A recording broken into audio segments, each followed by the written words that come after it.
Do you guys remember like Arkham City? You remember how it had amazing physics simulation? Do you guys remember this? It was one of the most impressive things ever. And I honestly would much prefer really good PhysX simulation than like cutting edge ray tracing personally. I just greatly prefer that. They had all these games where they were like, ooh, we can simulate water now. And we can simulate physics in games with, where's a better example? There's a handful of examples from like, yeah, the Arkham series where you can like have destructible environments with the physics sim and all sorts of stuff.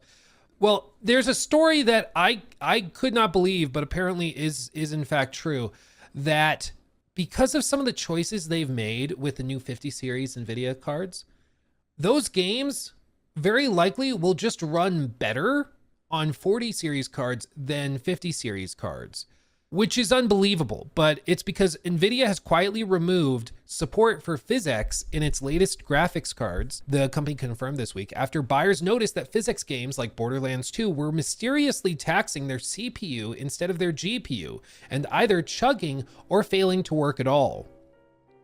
What?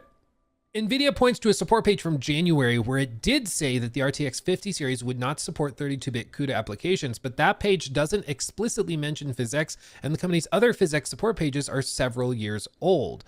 Basically, they have, yeah, look at this. Oh my God. Look at this. Batman Arkham Asylum.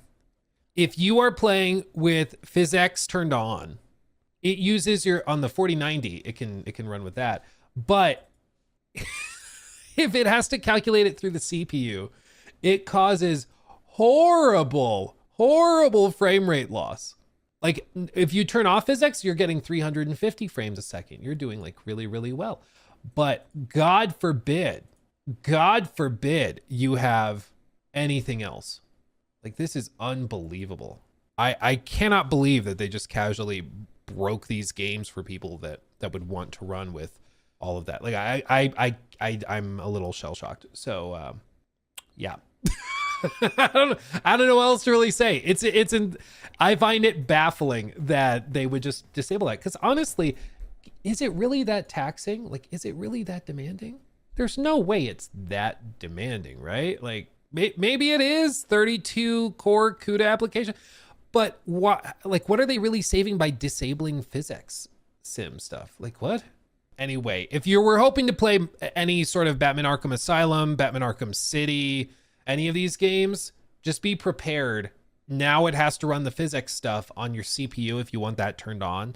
So if you turn on PhysX, it's going to run like absolute crap. Like look at that. Even on a 4090, it's struggling. Man, Nvidia, what are we doing? This is why I think so much of this stuff comes down to priorities. Like so much of this stuff comes down to priorities. For a lot of these, like Nvidia right now, everything is about AI. You have to use AI in everything. So like all of the upscalers, it's all AI technologies. All of the new texture stuff, it's like, ooh, well, they're neural network enhanced shaders, whatever the crap. When all that, like, I think it would be way more impactful for games if stuff were focused on dynamics and dynamism and physics sim and stuff like that. I think that has a much more impactful role to play than, ooh, the upscale is a little bit better. Ooh, wow, you know? Yeah, just go pop in your 980 GPU. Yeah, it probably runs better on that.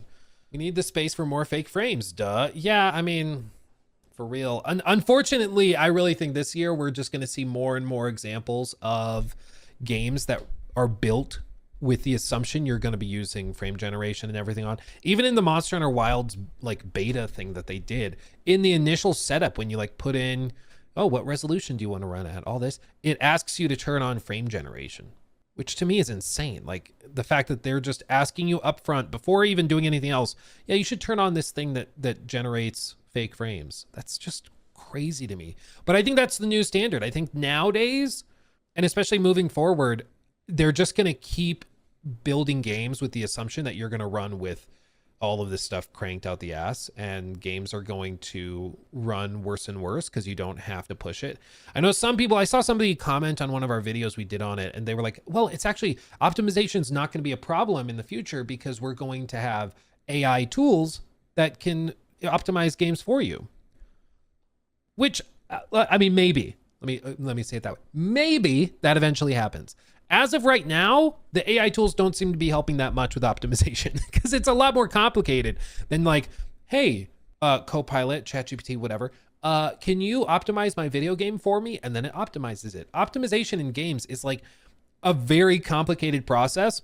Sometimes it even comes down to some of the earliest decisions you made when designing the game. Like it's not as simple as like, oh, we just run this program and now it runs well. If it were easy, everybody would do it. So you can't just assume that AI will magically fix the optimization problem, you know? Like that I think is a dangerous assumption to make. Realistically, what I think happens is that you get more and more companies that are told by their executives, hey, you don't need to really spend an extra 6 months optimizing it because that's going to be really expensive.